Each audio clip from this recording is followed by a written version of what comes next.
Good evening. This is All India Radio. I am Valsa Williams with the news at 9.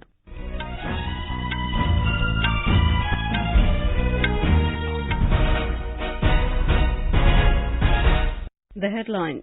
Counting of votes for Gujarat and Himachal Pradesh Assembly elections to be held tomorrow. Aam Aadmi Party wins with absolute majority in Municipal Corporation of Delhi elections.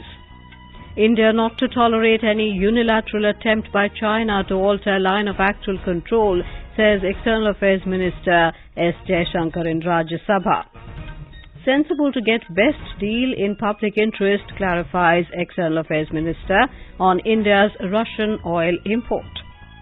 Government not to privatize Indian Railways, says Railway Minister Ashwini Vaishnav in Lok Sabha.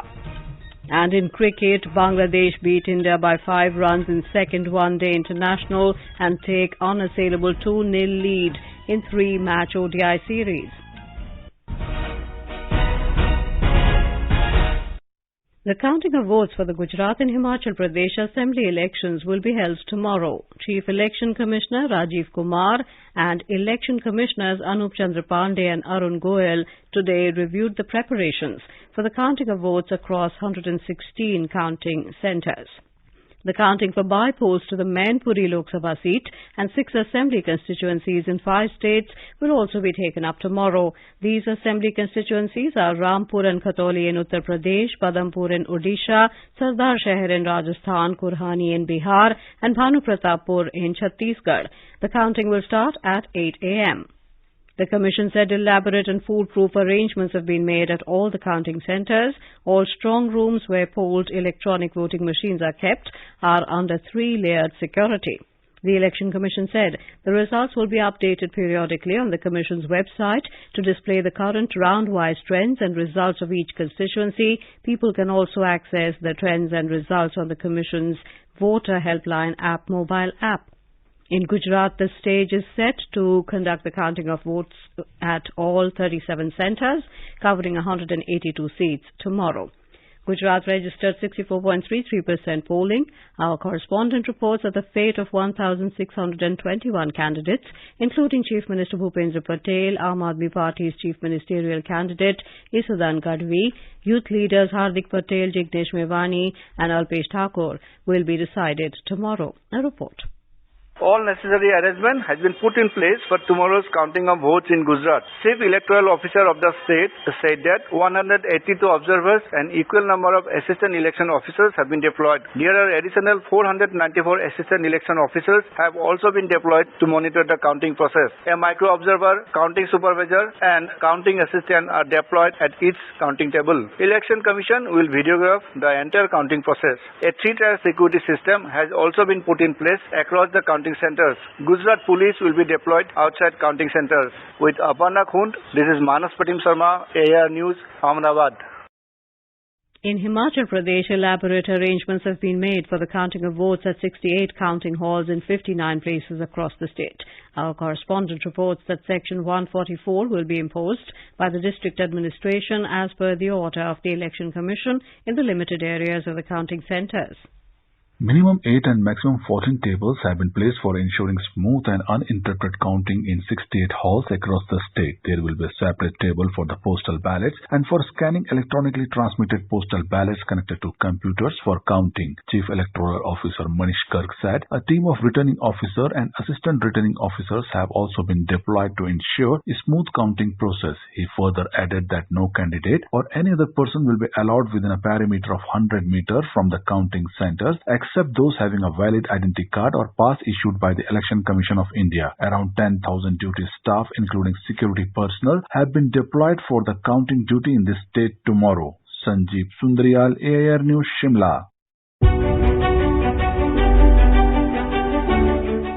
Janadesh 2022.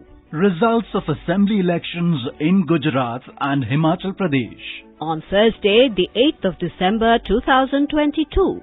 Stay tuned for result updates every hour in our program Janadesh 2022 from 10 a.m. Special program in Hindi, Surkhiyon Mein, on discussion and analysis of results from 7:10 p.m. to 7:20 p.m. In English, Spotlight program, roundup of election results from 9:15 p.m. to 9:30 p.m. Special program on bilingual discussion and analysis from 9:30 p.m. to 10 p.m. Tune into FM Gold, Rajdhani Channel and National Network of All India Radio. Also, live on News on AIR app.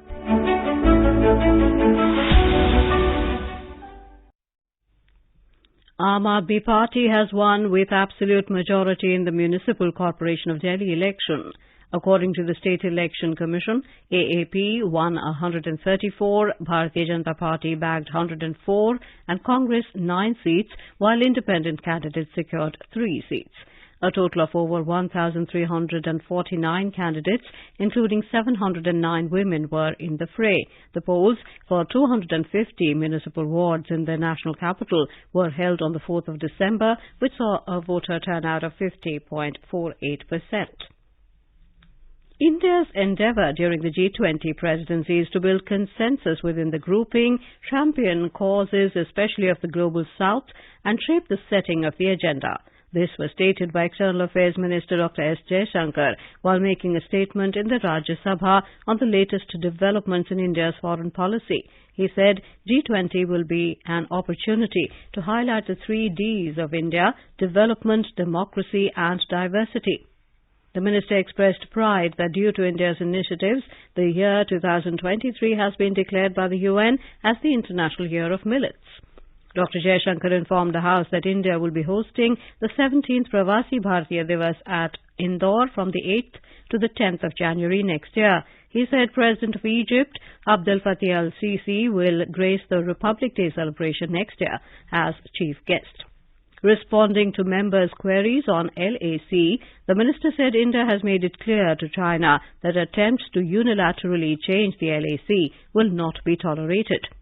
We have been very clear with the Chinese that we will not tolerate, we will not countenance attempts to unilaterally change the line of actual control, and that so long as they continue to seek to do that, and if they have built up forces which in our minds constitute serious concern in the border areas, then our relationship is not normal. And the abnormality of that has been in evidence in the last few years. Meanwhile, the military commanders continue to engage each other, and I think given the sensitivity of that matter, it is something which is left to the military commanders to deal with. Responding to another query, Dr. Jaishankar clarified that the government does not ask Indian companies to buy Russian oil, but asks them to buy the best option they get. He added that going for the best deals is a sensible policy, as it is in the interest of the Indian people. I would like to clarify, we do not ask our companies to buy Russian oil. We ask our companies to buy oil. What is the best option that they can get? Now, it depends on what the market throws up. If tomorrow the market gives us more competitive options, again, please do understand, it's not just we buy oil from one country. We buy oil from multiple sources. But it is sensible policy to go where we get the best deal in the interest of the Indian people. The government today clarified that there is no proposal to privatize Indian railways. This was stated by Railway Minister Ashwini Vaishnav in a written reply in the Lok Sabha today. He also denied that the number of persons recruited through Railway Recruitment Board has declined in the recent years and the number of contractual employees is steadily increasing. Replying to another query, the minister clarified that there is no proposal under consideration for operation of regular passenger trains through public-private mode. 5G services have started in 50 towns across the country so far. Telecom service providers started the services in October. This was stated by Electronics and Information Technology Minister Ashwini Vaishnav in a written reply in the Lok Sabha today. He said the service providers are providing 5G services to their subscribers with 5G-enabled devices at no extra cost. This is All India Radio giving you the news. For quick news updates round the clock, follow us on our Twitter handle at AIR News Alerts. On Armed Forces Flag Day, Prime Minister Narendra Modi today saluted the valour and sacrifices of the country's armed forces. In a message, the Prime Minister said that for decades the armed forces are at the forefront of protecting the nation and contributing to a stronger India.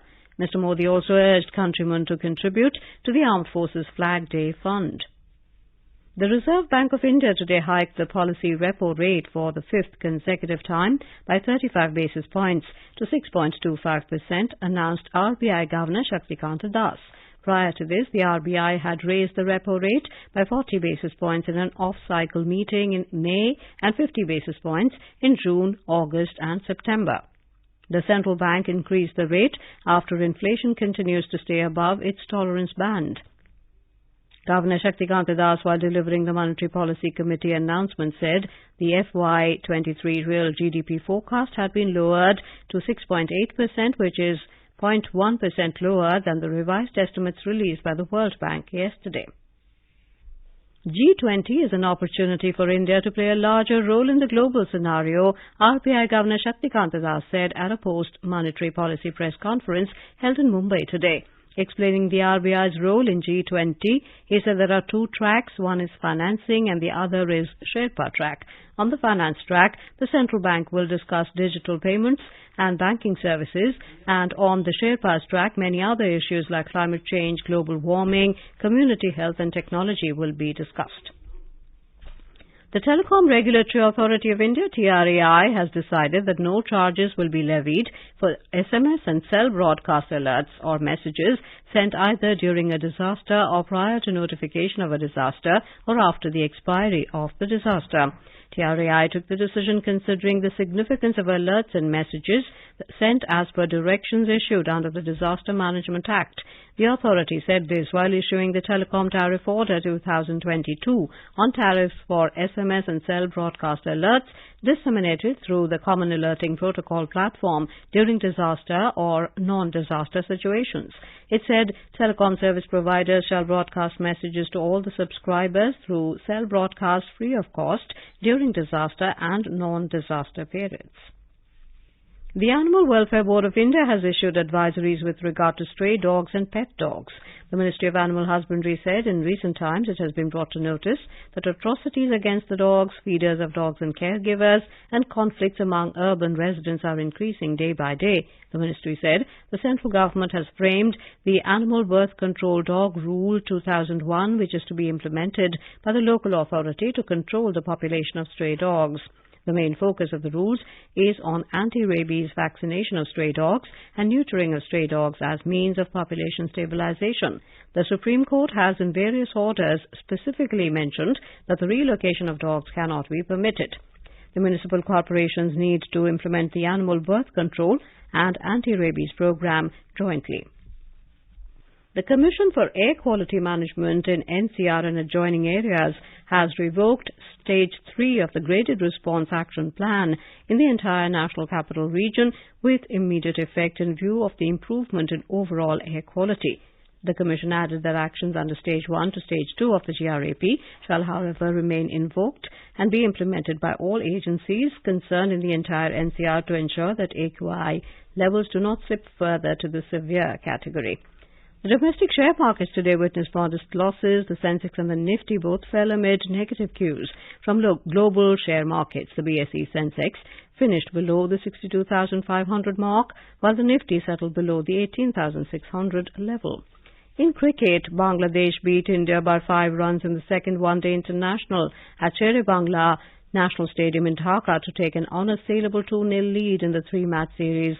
Chasing a victory target of 272 runs, India made 266 for 9 in 50 overs. Skipper Rohit Sharma tried valiantly at the end, walking out half-fit, launching into an array of shots, but he fell one big shot away from taking India across the line. And now, before we end the bulletin, the headlines once again. Counting of votes for Gujarat and Himachal Pradesh Assembly elections to be held tomorrow. Aam Aadmi Party wins with absolute majority in Municipal Corporation of Delhi elections. India not to tolerate any unilateral attempt by China to alter line of actual control, says External Affairs Minister S. Jaishankar in Rajya Sabha. Sensible to get best deal in public interest, clarifies External Affairs Minister on India's Russian oil import. Government not to privatize Indian Railways, says Railway Minister Ashwini Vaishnav in Lok Sabha. And in cricket, Bangladesh beat India by 5 runs in second ODI and take unassailable 2-0 lead in 3-match ODI series. That is all in the news at 9. Good night.